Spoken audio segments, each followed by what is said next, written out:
Hi hello வணக்கம், welcome to my channel. இன்றைக்கி சிறுகீரை கடையல் எப்படி செய்யலான்னு பார்க்கலாம்.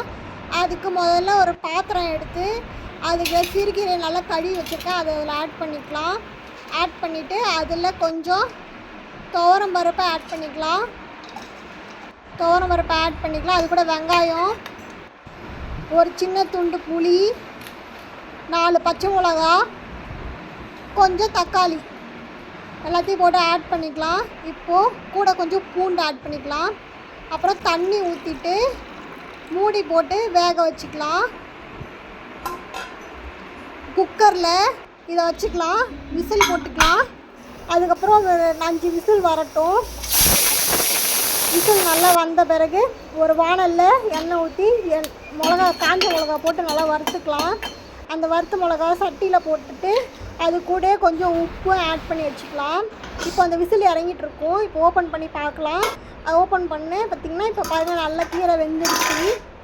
இப்போ என்ன பண்ணால் இந்த மிளகாயை நல்லா இது பண்ணிக்கலாம், கடந்துக்கலாம். இப்போ என்ன பண்ணால் இந்த கீரையெல்லாம் எடுத்து இதில் போட்டு நல்லா மசிய வச்சுக்கலாம்.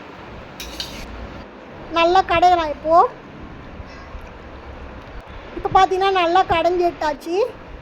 அந்த கீரை வேக வச்சு தண்ணியை ஊற்றிட்டு நல்லா கலந்து விட்டுக்கலாம்.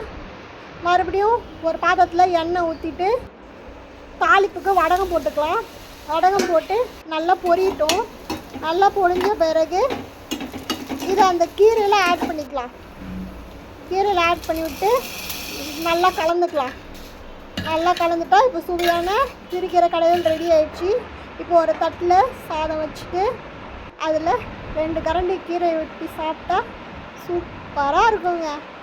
ட்ரை பண்ணி பாருங்கள். ஓகே, பாய். என்னோடய சேனல் சப்ஸ்கிரைப் பண்ணி